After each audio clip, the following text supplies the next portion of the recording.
이재명 대표의 20년 넘는 최측근인 정진상 실장이 구속됐습니다.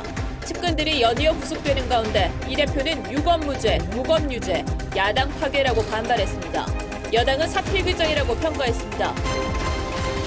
북한 김정은 위원장이 신형 ICBM인 화성 17형 시험 발사를 참관하며 핵에는 핵으로 답할 것이라고 했습니다. 이 자리에는 딸이 동행했는데 딸의 얼굴을 공개한 건 처음입니다. 만취 상태에서 한밤에 흉기 난동을 부린 남성이 경찰이 쏜 실탄에 맞고 붙잡혔습니다. 112에 협박 전화까지 했던 것으로 드러났습니다. 카타르 월드컵 개막을 하루 앞두고 메시, 호날두 등 스타들이 도하로 집결하면서 현지가 들썩이고 있습니다. 우리 축구대표팀은 손흥민의 몸 상태를 함구하며 사실상 비공개 훈련에 들어갔습니다.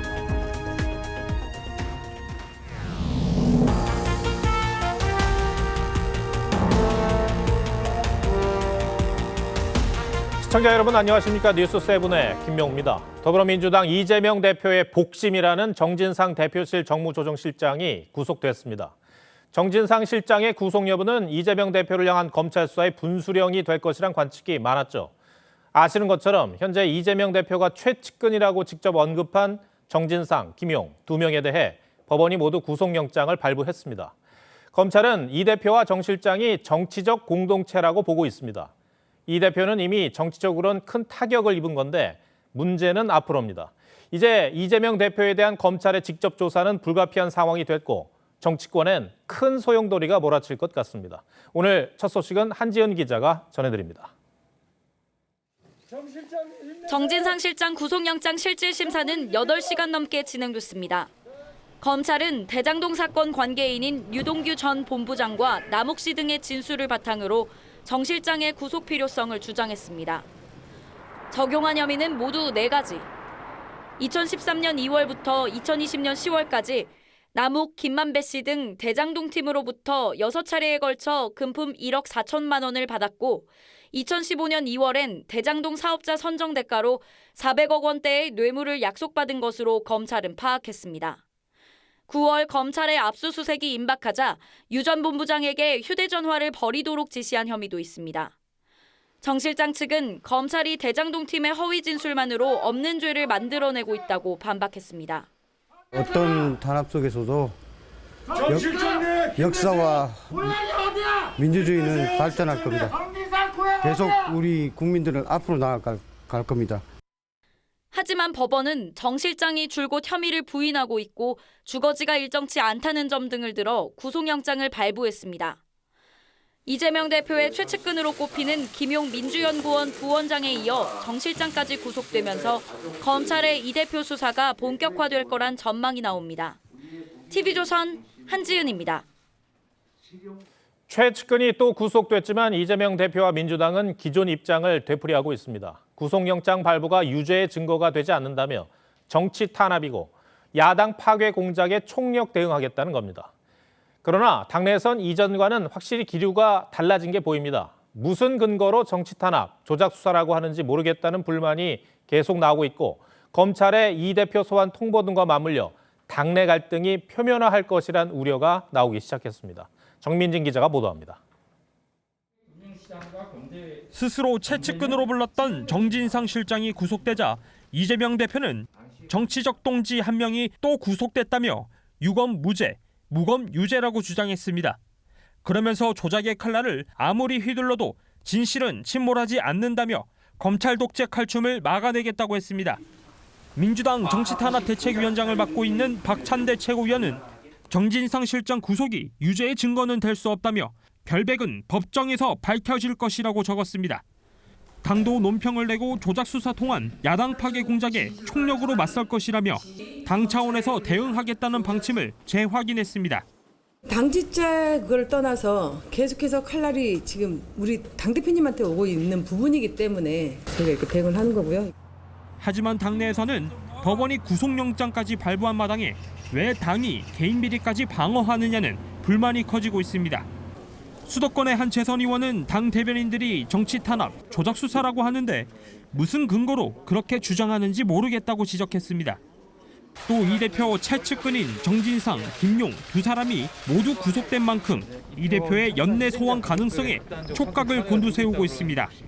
수도권 삼선 의원은 국회에서 이 대표 체포 동의안이 논의될 가능성이 있다며 총선이 다가오는 만큼 이 대표의 거취 문제가 논의 테이블에 오를 가능성도 있다고 전망했습니다. TV조선 정민진입니다. 국민의힘은 정진상 실장이 구속되자 공세 강도를 한층 더 끌어올렸습니다. 이재명 대표를 향해선 이제 정치 무대에서 내려오라고 했고 민주당을 향해선 이재명 방탄을 멈추라고 촉구했습니다. 황병준 기자가 보도합니다. 국민의힘은 정진상 실장의 구속영장 발부를 사필 규정으로 평가했습니다. 그러면서 마지막 퍼즐 한 조각이 맞춰졌다며 진짜 몸통도 드러날 것이라고 이재명 대표를 겨냥했습니다. 좌진상 우 김용이 모두 구속되었습니다. 진실이 이재명 대표를 바로 앞에서 부르고 있습니다. 성일종 정책위의장은 유죄의 필벌이라며 진실은 침몰하지 않지만 범죄자의 범죄 행위는 반드시 침몰한다고 강조했고 당권 주자인 김기현 의원도 이재명은 유감 표명은커녕 이태원 파리에만 여념이 없다며 참 비겁한 리더라고 지적했습니다. 또 정직하지도 않고 양심적이지도 않고 의리마저 없다며 이 대표 사퇴를 촉구했습니다. 권성동 의원은 이제 덮어씌울 사람도 없고 꼬리 자르기 할 만한 꼬리도 안 남았다며 스스로 민주 세력을 운운해봐야 대장동 노름판의 정치적 물주 세력인 것을 온 국민이 다 안다고 비판했습니다. 국민의힘 지도부는 이태원 참사 국정조사를 요구하는 민주당에 이재명 사법리스크 총공세로 대응하기로 했는데 내주 월요일 의원총회를 열어 의원들의 뜻을 모을 예정입니다. TV조선 황병준입니다. 정진상 실장에 대한 구속영장이 발부되면서 이제 검찰 수사는 이재명 대표를 향해 한 발 더 나아간 상황입니다. 법조팀 황민재 기자에게 조금 더 들어보겠습니다. 자, 황 기자, 구속영장 심사가 오래 걸린 특별한 이유가 있는 겁니까? 네, 정진상 실장에 대한 구속영장 심사는 무려 8시간 10분 동안 진행됐습니다. 국정농단 사태와 관련해서 박근혜 전 대통령이 8시간 40분, 이재용 삼성전자 회장이 8시간 30분간 영장 심사를 받은 것에 이어서 역대 세 번째로 오랜 시간 심사를 받은 겁니다. 그만큼 검찰과 정 실장 사이에 치열한 법리 공방이 이어졌다는 건데요. 검찰은 프레젠테이션을 통해 3시간 가까이 범죄의 중대성을 설명했고 정 실장 측 변호인들 역시 100종 넘는 의견서와 비서실 CCTV 도면까지 제출하면서 모든 상황이 다 기록되는데 돈을 어떻게 받겠냐며 혐의를 전면 부인했습니다. 네. 법조계에서는요, 양측이 판사 앞에서 설명을 하는 시간은 길었는데 그런데 이제 판사가 영장을 발부하는 시간은 상대적으로 매우 짧았습니다. 4시간. 이거는 어떤 의미가 있다고 봐야 됩니까? 네, 검찰이 주장하는 정 실장의 혐의에 대해서 법원도 일정 수준 이상 소명이 됐다고 판단한 것으로 보입니다. 법원은 구속 사유에 대해 증거 인멸과 도주 우려가 있다고 밝혔는데 대표 비서실에서 사용하던 컴퓨터 운용 프로그램이 새로 설치된 것, 지난해 9월 검찰의 유동규 전 본부장 자택 압수수색 당시 휴대전화를 버리라고 지시한 부분이 정 실장에게 불리하게 작용했다는 분석이 나옵니다. 정 실장이 최근 2달 가까이 여의도 일대를 전전하는 등 주거가 일정하지 않다는 점도 구속영장 발부에 영향을 준 것으로 보입니다. 이재명 대표가 최측근이라고 하면 정진상, 김용 정도는 돼야 되지 않겠냐 이런 말을 공개적으로 했어요. 그런데 두 사람이 지금 구속이 됐습니다. 언론 표현에 검찰 수사가 이재명 대표 턱 밑까지 왔다는 그런 표현이 나와요. 네, 이미 검찰은 이 대표와 정진상 실장을 정치적 공동체로 규정했습니다. 이 대표에게 올라가는 보고서도 사전에 모두 정 실장의 검토를 거친 것으로 파악하고 있는데요. 그런 만큼 정 실장이 받는 4개 혐의 중 3개는 이 대표를 향하고 있습니다. 검찰은 특히 위례개발 사업자 공모가 시작되기도 전 남욱 변호사를 사업자로 내정하는 과정에서 이 대표가 정 실장과 함께 승인을 내준 것으로 보고 있습니다. 또 정 실장이 받은 뇌물 1억 4천만 원 가운데 5천만 원이 이 대표의 성남시장 재선 선거운동에 쓰이고 정 실장이 대장동 개발 특혜 대가로 김만배 씨 등에게 약속받은 700억 원이 이 대표의 차명 지분이 아닌지도 의심하고 있습니다. 하지만 정 실장은 이 모든 혐의를 부인하고 있습니다. 검찰은 유동규 전 본부장과의 대질 신문이나 추가 증거 제시 등을 통해 정 실장의 입을 여는 데 주력할 것으로 보입니다. 이 대표와 관련된 다른 수사들은 어떻게 진행되고 있습니까? 네, 현재 이 대표를 향한 검찰의 수사는 대장동 외에도 성남FC 후원금, 쌍방울 변호사비 대납 사건 등 세 갈래로 진행 중입니다. 성남FC 사건은 이 대표가 정 실장을 통해 실질적으로 이 구단을 운영하면서 후원금을 받는 과정을 주도했는지가, 변호사비 대납 사건은 이 대표 경기도지사 시절 대북 사업을 매개로 쌍방울과 경기도 사이 유착 관계가 있었는지가 수사의 핵심이 될 것으로 보입니다. 이 과정에서 이 대표의 개입을 밝힐 수 있느냐가 검찰 수사의 성패를 가를 전망입니다. 네, 황민지 기자 잘 들었습니다. 민주당의 악재는 이뿐만이 아니죠. 이재명 대표 관련 수사와는 별개로 사선 중진 노웅래 의원에 대한 검찰 수사도 빠르게 진행되고 있습니다. 뇌물을 받은 의혹이 불거진 노웅래 의원의 자택에선 3억 원의 현금이 발견돼 검찰이 압수했습니다. 노 의원은 출판 기념회를 하고 남은 돈과 아버지의 조의금이라고 해명했는데, 공직자 재산 신고 때는 자신이 보유한 현금이 없다고 했었습니다. 노웅래 의원에 대한 검찰의 직접 조사도 불가피한 상황이 됐습니다. 차순우 기자가 보도합니다. 검찰 수사관이 압수물이 담긴 가방과 상자를 들고 나옵니다. 검찰이 노웅래 의원 집을 압수수색해 장롱 안에 보관돼 있던 3억 원가량의 현금을 확보한 겁니다. 돈이 담긴 봉투엔 특정 회사 이름도 적혀 있던 것으로 알려졌습니다. 봉투에 회사 이름 적혀 있다고 하는데. 노 의원은 2014년 세상을 떠난 아버지 조의금과 2020년 출판 기념회 때 남은 돈이라고 해명했습니다. 그게 내가 돈 갖고 있는 게 죄예요? 아니잖아. 하지만 공직자 재산 공개 땐 현금 자산이 없다고 신고했습니다. 출판 기념회 이듬해인 2021년 재산 공개 당시 노 의원이 신고한 순자산은 12억 원으로 예금 5억여 원이 있다고 했지만 현금은 없었습니다. 부친이 별세한 다음 해인 2015년 재산 공개 때도 현금은 없다고 신고했습니다. 이에 따라 검찰은 확보한 돈다발의 띠지를 일일이 확인하는 등 현금 출처를 파악 중입니다. 노 의원 휴대전화도 압수해 현금 거래와 관련해 주고받은 메시지가 있는지 등도 살펴보고 있습니다. TV조선 차순우입니다. 북한 김정은 위원장이 신형 ICBM 시험 발사를 지켜보는 모습이 오늘 공개됐습니다. 이 자리에서 핵에는 핵으로 대답할 것이라고 말했습니다. 그리고 우리의 시선을 집중시킨 건 김 위원장의 손을 잡고 나타난 딸의 모습입니다. 자녀의 얼굴을 공개한 건 이번이 처음인데 어떤 의미가 담겨 있는지 윤동빈 기자가 보도합니다.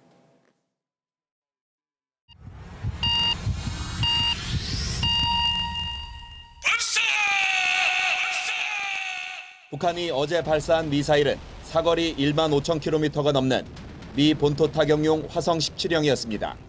김정은 위원장은 발사장에 흰색 점퍼를 입은 딸의 손을 붙잡고 나와 미사일 이곳저곳을 함께 둘러보며 이야기를 나누는 모습이 포착됐습니다. 역사적인 중요 전략무기 시험 발사장에 사랑하는 자제분과 요사와 함께 몸소 나오시오. 김정은의 자녀가 공개석상에 등장한 건 이번이 처음입니다. 김정은은 부인 리설주와 자녀 셋을 낳았는데 발사장에 등장한 소녀는 초등학생 나이의 둘째 김주애로 추정됩니다. 주애라는 이름은 지난 2013년 북한을 방문했던 NBA 스타 데니스 로드먼을 통해 알려진 바 있습니다. 3년 전 마이크 폼페이오 미 국무장관을 만났을 때만 해도 내 아이들까지 평생 핵을 지게 할 수 없다던 김정은은 어제 발사장에서 핵에는 핵으로, 정면 대결에는 정면 대결로 대답할 것이라며 결연한 모습을 보였습니다. 이것이 후대한테 계속 물려줄 수 있다라는 그런 일종의 서사에 자기의 자식을 동원했다라고. 어제 미사일 발사 직후 한미 공군은 F-35A 스텔스 전투기로 북한 미사일 발사대 타격 훈련을 진행했는데, 오늘은 북한이 가장 두려워한다는 전략 폭격기 B-1B 2대가 한반도로 전개했습니다. 이번 작전은 괌에서 출발해 한국 방공식별구역에 진입하는 B-1B를 한미 공군 전투기들이 엄호하는 편대 비행 방식으로 진행됐습니다. TV조선 윤동빈입니다. 미국 본토를 위협하는 북한의 미사일 도발에 바이든 행정부는 긴박하게 움직였습니다. 백악관은 북한을 강력 규탄하면서도 북한을 만류할 중국에게는 책임 있는 역할을 강조했습니다. 이례적으로 프랑스도 한국과 연대하겠다는 성명을 냈습니다. 변재영 기자입니다. 미국이 북한의 미사일 도발을 두고 또다시 중국 책임론을 꺼내들었습니다. 앞서 미중 정상회담에서 바이든 대통령이 시진핑 주석에게 북한의 무력 도발에 중국의 책임 있는 행동이 필요하다고 요청한 이후 압박 수위를 높이고 있는 겁니다. 북한의 탄도미사일 발사 직후에도 미 국무부는 한국과 일본에 대한 방위 공약을 재확인했습니다. The PRC has a responsibility to make clear to the DPRK that Pyongyang should not engage in unlawful nuclear or ballistic missile tests. 프랑스 외교부도 이례적으로 북한을 규탄하는 성명을 내고 한국과 일본의 완전한 연대를 보장한다고 했습니다. Not enough to deter North Korea. I think the latest missile test is just a precursor to what will come, and there will be a seventh nuclear test, possibly a test of a tactical nuclear weapon. 유엔은 비핵화를 전제로 북한이 대화에 나서야 한다고 했고, 유엔 안보리 회의도 다음 주 소집했습니다. 북한의 미사일 발사에 관한 안보리 회의 소집은 지난달 4일 이후 17일 만인데 올해 들어 유엔이 북한 도발 관련 회의를 연 건 10차례나 됩니다. TV조선 변재영입니다. 오늘도 서울 도심에서 보수와 진보단체 대규모 시위가 이어졌습니다. 소음과 교통 불편도 역시나 이어졌죠. 일부 시위대에는 교복을 입은 학생들이 눈에 띄었는데요. 현장에 나가 있는 취재기자 연결해 보겠습니다. 안윤경 기자, 지금도 시위가 진행 중입니까? 네, 그렇습니다. 이곳 광화문 일대는 오늘 오후부터 보수, 진보 성향 각종 단체들이 주최한 집회가 이어졌는데요. 지금도 보수단체 집회가 한창이라서 큰 소리로 말하지 않으면 잘 알아듣기 힘들 정도로 소음이 강한 상태입니다. 윤석열 대통령의 퇴진을 요구하는 진보단체의 집회도 열렸습니다. 안민석, 황운하, 김용민 등 일부 야당 의원들과 교복을 입은 중고등학생들도 참석했는데요. 주최 측은 오늘 집회에 10만 명 이상이 참석한 것으로 보고 있습니다. 조금 전인 오후 6시 반부터는 삼각지역 방면으로 행진을 시작하면서 일대 교통이 여전히 통제되고 있습니다. 네, 오늘 대학들의 논술 시험이 있었는데 집회로 곳곳이 통제된 게 걱정이 좀 되더라고요. 혼잡은 없었습니까? 네, 수능 이후 처음 주말을 맞은 만큼 서울 시내 많은 대학들이 오늘 논술 시험을 치렀습니다. 오전부터 세종대로 일대가 통제되는 등 교통 제한이 있어서 수험생들은 혹시 입시 시각에 늦지는 않을까 전전긍긍해야 했습니다. 밀릴까 봐 걱정돼서 시험장 못 들어갈까 걱정했는데 그래도 급기야 퀵서비스 오토바이를 타고 시험장으로 가는 학생들도 있었는데요. 내일 오전에도 자전거 행진과 마라톤 등으로 강변북로와 올림픽로 등 주요 도로가 통제됩니다. 수험생들의 각별한 주의가 필요해 보입니다. 서울 광화문에서 TV조선 안윤경입니다. 네, 만취 상태에서 흉기 난동을 부리던 50대 남성이 경찰이 쏜 실탄에 맞아 붙잡혔습니다. 이 남성은 본인이 직접 112에 전화를 걸어 사람을 죽이겠다며 협박까지 했습니다. 김동현 기자입니다. 한 50대 남성이 벤치에 앉아 있습니다. 경찰관이 다가가자 주머니에서 흉기를 꺼내 저항합니다. 경찰과 대치를 벌이는 50대 남성은 112로 흉기 난동 협박 전화를 건 A씨입니다. 내가 지금 칼을 4개 들고 있다. 지구대를 가고 있는 길인데 사람 보이면 다 죽여버리겠다 하고 자기가 신고를 했어. 발신자 전화번호를 추적한 경찰은 신고한 인물이 수년간 40여 차례에 걸쳐 112에 민원성 신고를 했던 A씨라는 사실을 확인했습니다. A씨의 거주지를 중심으로 수색에 나선 경찰은 15분 만에 흉기 2개를 들고 길거리에 있던 A씨를 찾아냈습니다. A씨는 순순히 체포에 응하지 않으며 오히려 흉기로 저항했고 경찰은 테이저건을 쏘며 검거에 들어갔습니다. 경찰은 A씨가 테이저건을 맞고도 제압이 되지 않자 실탄 3발을 추가로 발사했습니다. 처음에 한 발 쏘고 또 좀 있다가 또 총소리가 또 들리더라고. 여기 벤치에 사람이 한 명 쓰러져 있는 것 같고. 허벅지에 관통상을 입은 A씨는 병원 치료를 받은 뒤 유치장에 입감됐습니다. 경찰 조사에서 A씨는 전날 음주운전으로 벌금형을 선고받은 데 불만을 품고 범행을 저질렀다고 진술했습니다. 경찰은 A씨의 구속영장을 신청할 예정입니다. TV조선 김동영입니다. 노부부의 집에 헬멧을 쓰고 들어가 흉기로 위협하고 신용카드를 빼앗아 탈환한 30대 남성이 붙잡혔습니다. 평소 알고 지내던 사이였는데 일주일 만에 검거됐습니다. 고서정 기자입니다. 헬멧을 쓴 30대 남성이 주택 안으로 들어갑니다. 잠시 뒤 계단을 뛰어내리며 황급히 도망칩니다. 지난 2일 저녁 7시쯤 A씨는 파주시 금촌동에 평소 알고 지내던 노부부 집에 들어가 흉기로 위협하고 신용카드 등을 빼앗은 뒤 달아났습니다. 지인이 반찬을 해가지고 온다고 그래서 이제 초인종을 누르니까 지인인 줄 알고 그냥 확인 않고 그냥 열어준 겁니다. 경찰은 CCTV를 통해 추적한 끝에 범행 일주일 만인 지난 9일 A씨를 검거하고 어제 특수강도 상해 혐의로 구속했습니다. 전기 매트가 시커멓게 그을렸습니다. 오늘 새벽 4시 반쯤 대전 석교동에 있는 다세대 주택에서 불이 났습니다. 불은 20분 만에 진화됐지만 60대 A씨가 숨지고 가족 2명이 연기를 마셔 병원으로 이송됐습니다.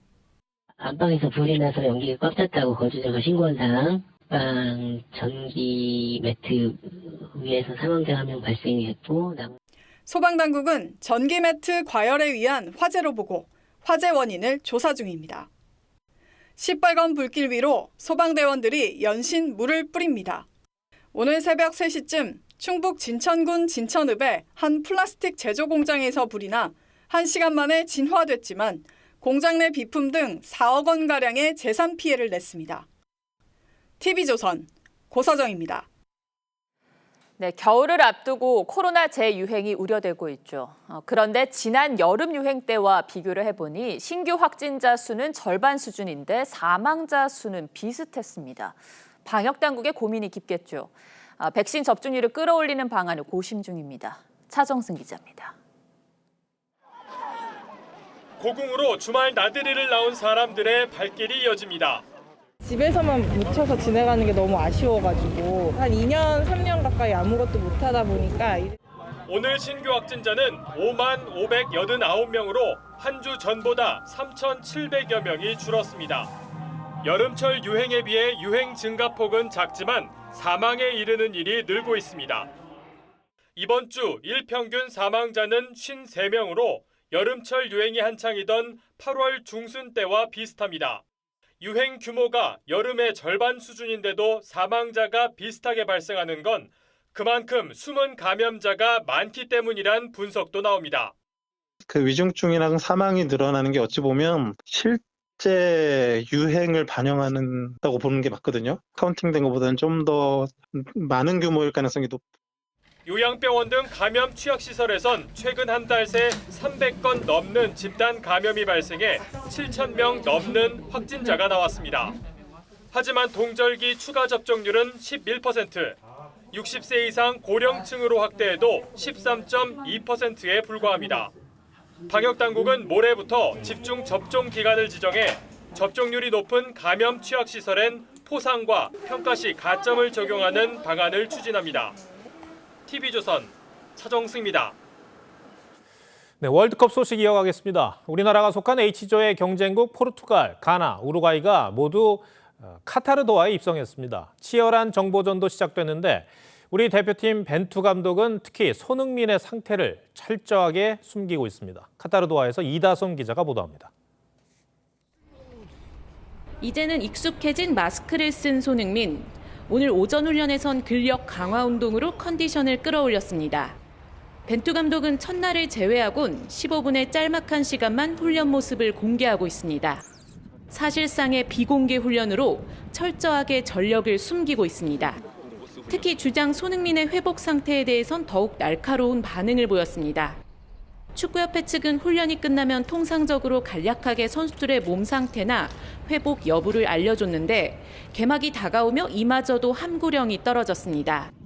사소한 말 한마디조차 흘리지 않겠다는 각오로 풀이됩니다. 자신의 강점인 전력 질주만큼은 문제없다고 자신했던 손흥민. 스프린트까지 진행을 했었었는데 거기서도 그렇게 크게 문제없이 잘 진행이 됐었어서 뛰는 데는 지금은 저는 전혀 지장이 없는 것 같습니다. 한국 대표팀 훈련장엔 외신 기자들도 하나둘씩 모이며 관심이 높아지는 가운데 닷새 뒤 우루과이전 선발 명단이 나오기 전까진 초유의 관심사 손흥민의 상태는 철저히 베일에 가려질 것으로 보입니다. 한국과 같은 조인 H조의 포르투갈과 가나도 결전지 도하에 입성하며 이 총성 없는 전쟁에 막이 올랐습니다. 카타르 도하에서 TV조선 이다솜입니다. 부동산 시장에 닥친 한파가 분양 시장에 고스란히 넘어왔습니다. 서울 아파트에서도 미계약 물량이 쌓이자 털어내기 위해서 각종 혜택을 내세우고 있는데요. 관리비를 대신 내주거나 수천만 원의 지원금을 내걸기도 합니다. 차갑게 식은 청약 열기가 완전히 회복되기는 쉽지 않아 보입니다. 김혜나 기자가 현장 취재했습니다. 서울 구로구의 한 아파트 분양 현장.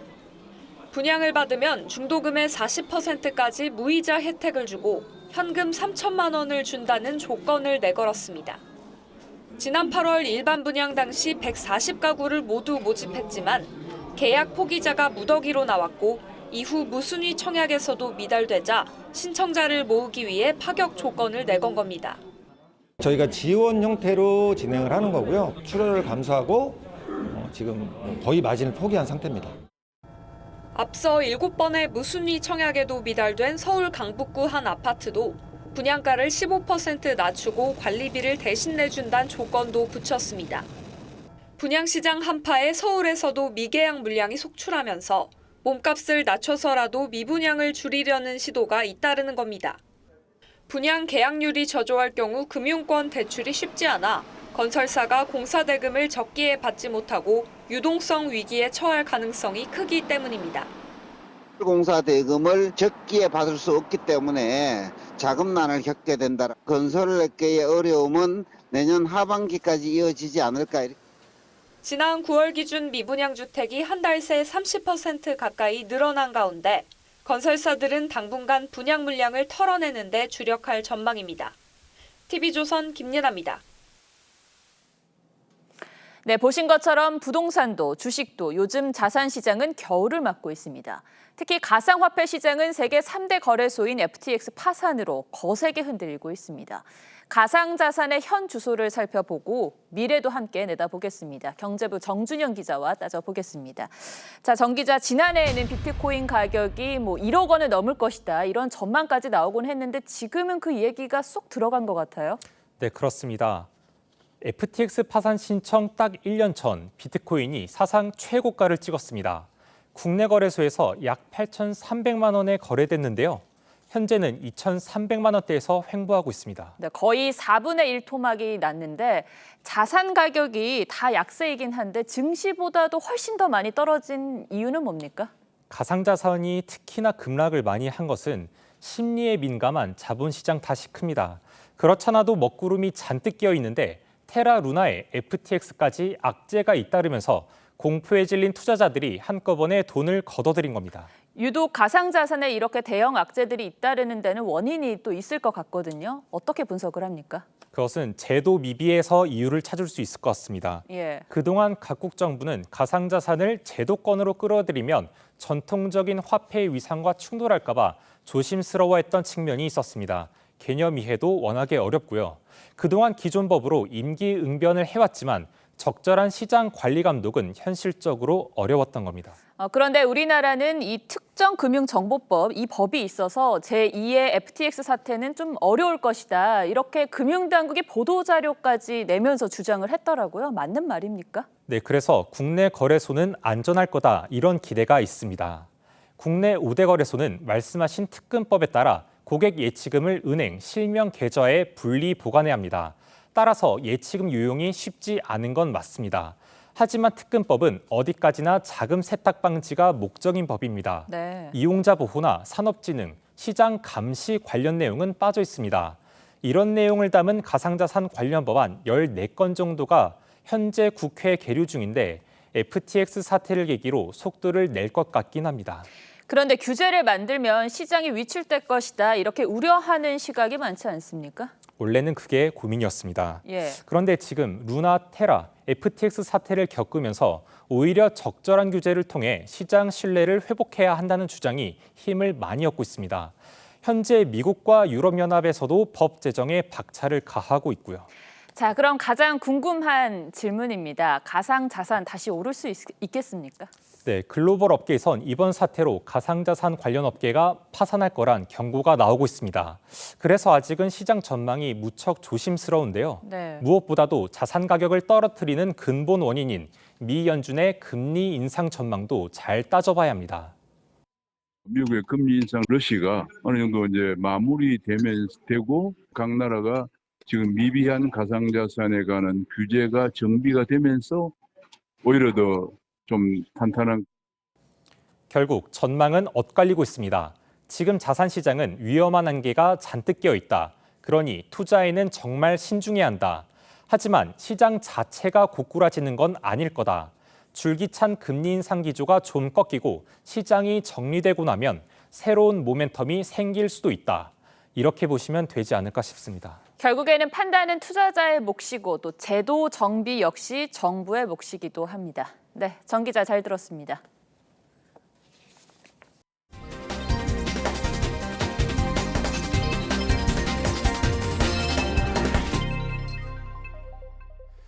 (1박 2일) 일정으로 한국을 방문했다가 그제 떠난 빈살만 왕세자가 윤석열 대통령에게 전보를 보내 후한 대접에 감사하다며 협력 의지를 재확인했습니다. 빈살만 왕세자는 우리나라에 단 20시간 머물렀습니다만 여전히 화제거리가 되는 얘기들이 나오고 있습니다. 홍현주 기자 리포트 전해드리고 뉴스야 이어가겠습니다.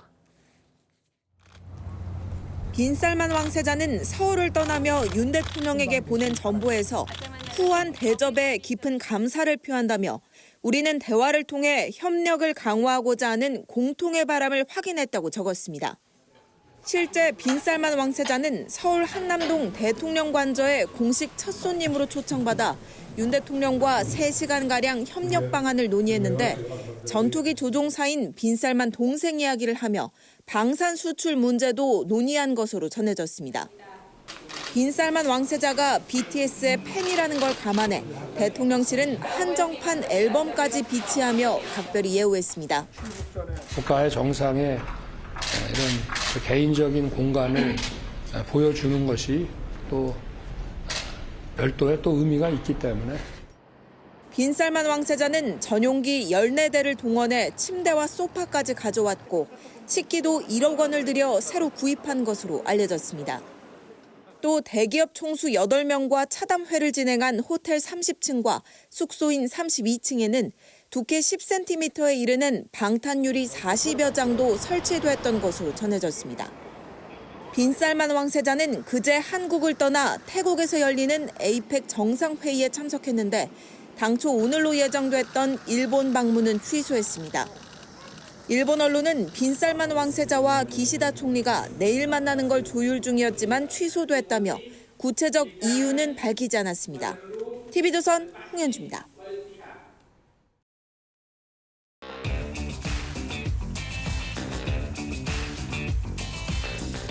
뉴스야 시작합니다. 정치부 한성원 기자 나와 있습니다. 첫 번째 물음표 볼까요? 네, 첫 번째 물음표는 김은혜 웃기고 있네. 그 진짜 이유는입니다. 네, 저희가 준비를 했어요. 저 메모죠. 웃기고 있네. 이제 김은혜 홍보수석이 국감장에서 쓴 저 글이 이제 포착이 돼서 한바탕 홍역을 치렀는데 강승규 시민사회수석과 사적인 필담을 나눴다는 해명이었어요. 그런데 진짜 이유는 따로 있었다는 얘기입니까? 네, 저희가 이 별도로 취재한 내용인데요. 김 수석은 이 2차례에 걸쳐서 사적 대화였다 이렇게 해명한 바 있습니다. 예. 먼저 그 장면부터 다시 한번 보시죠. 그러나 단연코 이 부분이 의원님들의 발언이나 국감 진행 사항과 관련해서 진행된 것이 아님을 부적절한 처신을 한 데 대해서 매우 송구스럽게 생각을 합니다. 제가 운영에 집중을 하지 못했습니다. 반성합니다.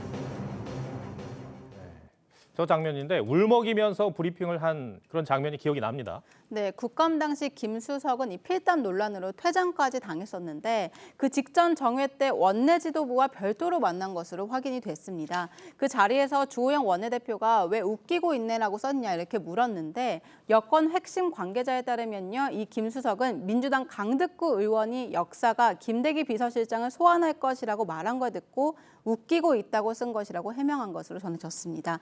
이 당시 강 의원의 발언을 직접 들어보시겠습니다. 그렇기 때문에 당연히 이건 정책 자료에 포함이 됐을 거라는 게 상식을 가진 사람들의 대체적인 생각이고요. 이거는 이 다음에 역사가 우리 비서실장을 소환해서 다시 분명히 밝힐 겁니다. 그러니까 저 말에 발끈해서 그랬다는 건데, 그런데 이제 문제가 공식 해명과 실제 이유가 다르다는 거잖아요. 근데 이게 혹시 국감에서 위증을 한 게 되는 건 아닙니까? 네, 말씀하신 것처럼 국감에서는요, 이 증인들이 위증 시 처벌을 받겠다는 선서를 하기 때문에 이런 정황이 사실일 경우에는 처벌 대상이 될 수 있습니다. 하지만 왜 그런 필담을 나눴는지 진짜 이유는 김은혜 수석밖에 알 수 없는 거고, 이 주호영 원내대표 역시 그런 사실을 공개하기 어렵기 때문에 법적 처벌로 이어지기는 쉽지 않을 전망입니다. 다만 이 정치적으로는 논란의 대상이 될 수 있을 겁니다. 강승규 수석은 뭐라고 해명을 했죠? 네, 강 수석도 국감장에서 사적 대화였다 이렇게 말한 바 있죠. 그런데 저희가 김 수석이 주 원내대표에게 했던 말을 취재한 뒤에 이 강승규 수석에게도 전화로 취재 내용을 설명을 하고 사실 여부를 다시 묻자 이렇게 답을 했습니다. 나는 말할 수 없음. 혹시 문자로 답을 한 겁니까? 아닙니다. 이 전화였는데 이렇게 말을 했습니다. 나는 예. 말할 수 없음. 말을 할 수 없다. 어떤 의미인지 짐작이 갑니다. 알겠습니다. 첫 번째 물음표 정해볼까요? 네, 첫 번째 물음표 김은혜 웃기고 있네. 그 진짜 이유는 느낌표는 홍보수석은 국민과 소통하는 자리로 뽑아봤습니다. 네. 이 김은혜 수석이 홍보수석으로 발탁된 지 3개월 가까이 됐는데요. 그동안 윤 대통령의 비속어 논란이 불거졌을 때 15시간이나 대응하지 않아서 논란이 일파만파로 커졌고 그 책임의 중심에는 김은혜 수석이 있었습니다. 물론 이 국민소통수석실이라고 이름만 지어놓고 국민과 소통에 소홀했던 문재인 정부와 달리요. 윤석열 정부는 도어 스태핑 등을 통해 적극적인 소통 노력은 하고 있습니다. 하지만 이 홍보수석이 국민이 아니라 대통령과의 소통에만 신경 쓴다. 이런 내부 비판까지 나오는 상황을 감안하면 좀 더 겸허한 자세로 자신을 돌아볼 필요가 있어 보입니다. 네, 알겠습니다. 두 번째 물음표는 뭡니까? 네, 두 번째 물음표 노웅래 3억 원어치 책 팔았다입니다. 네, 노웅래 의원의 집에서 3억 원 돈다발이 발견이 됐습니다. 검찰이 압수해 간 것으로 알고 있는데 출판 기념회와 부의금으로 받은 돈이다라고 이제 노 의원이 해명을 하고 있어요. 그래서 문제가 없다는 건데 실제로 문제가 없습니까? 네, 노 의원은 2020년 1월 출판 기념회를 열었습니다. 노웅래의 공감 정치라는 책을 출간했는데 이 책 정가는 18,000원입니다. 3억 원 모두 책값이었다면 약 16,000권 넘게 팔았다는 이야기인데요. 당시 북콘서트를 연 장소가 1,000석 규모였다고 하니까 10배인 10,000명이 왔다고 해도 1억 8천만 원으로 발견된 돈다발 액수 3억 원에는 훨씬 못 미치는 액수입니다. 예. 지난해 국회의원 재산 등록 때 현금 신고는 안 했다는 거죠? 네, 2020년 출판 기념회로 이 수억 원을 받았다면 이 작년 재산 변동 사항에 기재를 해야 되는데 이 추가된 현금은 없었습니다. 네. 또 부의금도 살펴볼 필요가 있는데요. 이 노 의원의 부친은 2014년 5월에 별세했습니다. 그런데 2015년 국회의원 재산 공개 때도 보유한 현금이 없다고 신고를 했습니다. 그런데 이 출판 기념회가 사실상 선거 자금을 모으는 창구라는 비판이 나오잖아요. 네, 하지만 이 딱 책값만 딱 내고 이 책을 가져가는 사람은 실제 거의 없다고는 합니다. 예. 이 적게는 5만 원, 많게는 100만 원 넘게도 낸다고 하는데요. 노 의원 측도 정확히 책 몇 권이 팔렸는지는 모른다는 입장입니다. 출판 기념회가 이 정치자금법이나 김영란법의 적용을 받지 않기 때문에 이런 해명을 한 것으로 보이는데 하지만 공직자윤리법은 본인이나 배우자 등이 소유한 1,000만 원 이상의 현금을 등록하도록 하고 있습니다. 어찌됐든 이 현금 3억 원도 뇌물 수사와 연결이 된다는 게 검찰의 시각이죠. 네, 이 검찰이 노 의원 자택을 압수수색했을 때 처음에는 이 돈을 발견하고도 압수를 하지 못했습니다. 네. 이 압수물 대상이 아니었기 때문인데요. 이후 추가 영장을 발부받아 압수한 걸 감안하면 이 뇌물죄 수사와 연결돼 있다 이렇게 볼 수 있을 겁니다. 이 조만간에 검찰이 구속영장을 청구할 것이라는 얘기도 들리던데 이렇게 되면은 국회에 체포 동의안을 보내야 되는 거죠? 네, 맞습니다. 하지만 이 민주당이 과반 의석을 확보하고 있어서 이 동의안이 처리될지는 불투명합니다. 다만 뇌물수수 정황이 체포 동의안에 분명하게 적시될 경우에는 자칫 역풍을 불러올 수도 있기 때문에 민주당의 고민도 커질 것으로 보입니다. 네, 두 번째 물음표도 정해볼까요? 네, 두 번째 물음표 노웅래 3억 원어치 책 팔았다의 느낌표는 정치 탄압과 적폐청산의 사이 이렇게 뽑아봤습니다. 이 이정근 전 사무부총장, 이재명 대표, 노웅래 의원 이렇게 야권 인사들의 금품 수수 비리 의혹이 잇따라 터져나오고 있는데요. 민주당은 연일 정치 탄압을 주장하고 있습니다. 하지만 이 집에서 나온 이 현금 3억을 지켜본 국민들도 그런 주장에 동의할지는 잘 모르겠습니다. 알겠습니다. 한성훈 기자, 오늘 설명 잘 들었습니다.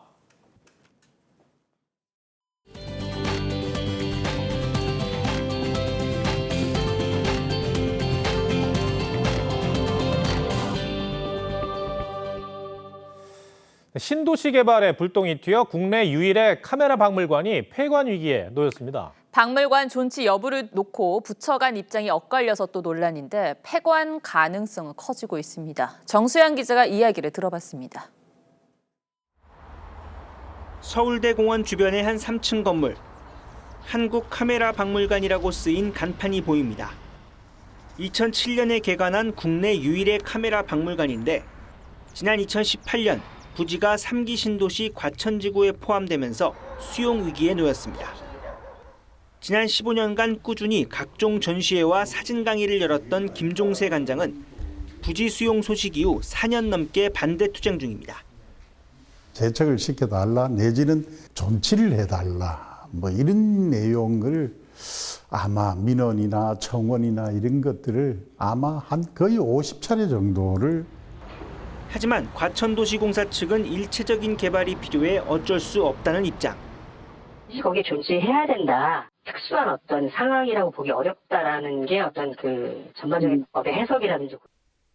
관련 법에 따르면 관계 행정기관장이 존치를 요청하고 통합심의위원회 등의 심의를 거치면 존치할 수 있습니다.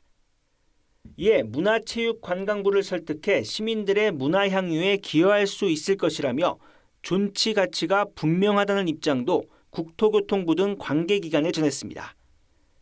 하지만 상황은 바뀌지 않았습니다. 국권위에서도 그런 공문으로는 어렵다라고 일단 좀. 그러는 사이 부지 보상 절차는 어느새 막바지 단계입니다. 우리나라에서 안 만들어가지고 그렇다 보이지 다 문화재급인데 이런 것들을 어떻게 없애버리는 건지 정부가 정말 안타깝죠. 공탁 절차는 지난 18일 시작되는데 김 관장은 절차에 응하지 않고 추가 소송을 검토 중이라고 밝혔습니다. TV조선 정수양입니다.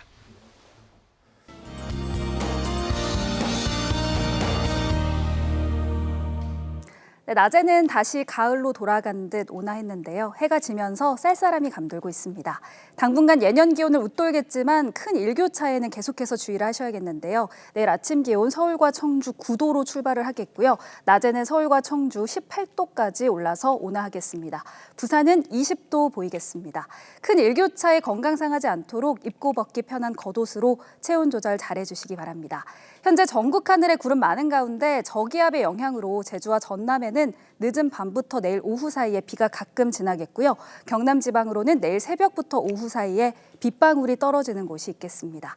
다음 주 후반부터는 기온이 점차 하락세를 보이겠고요. 화요일과 수요일 사이 강원과 남부, 제주 지역에 비가 내릴 전망입니다. 날씨였습니다. 나의 꿈은 맑은 바람이 되어서. 올해 수험생들은 이 문구를 쓰면서 시험을 시작했습니다. 여름날 당신의 더위를 식혀주는 맑은 바람이 되겠다는 짤막한 글귀가 큰 시험 앞에 홀로 선 수험생들을 도닥였습니다. 부정행위를 막으려고 도입된 필적 확인 문구인데 매년 따뜻한 글귀로 수험생에게 위안을 주곤 합니다. 비록 몇 글자에 불과하지만 떨리는 마음의 심박수를 늦추기에는 충분합니다. 그것이 언어의 힘이죠. 그런데 정작 우리 귀에는 마음을 핥히는 소리들만 들어옵니다. 언어로 움직이는 정치권에서는 빈곤 포르노, 혀 깨물고 죽지라는 막말이 쏟아지고 근거 없는 의혹의 언쟁이 난무합니다. 심지어 성직자가 대통령 전용기 추락을 염원하는 저주의 말을 내뱉는 요즘입니다. 더운 날 시원한 바람이 되어주겠다던 위로의 식구가 필요한 건 비단 수험생뿐만은 아닌 것 같습니다. 오늘도 시청해 주셔서 고맙습니다.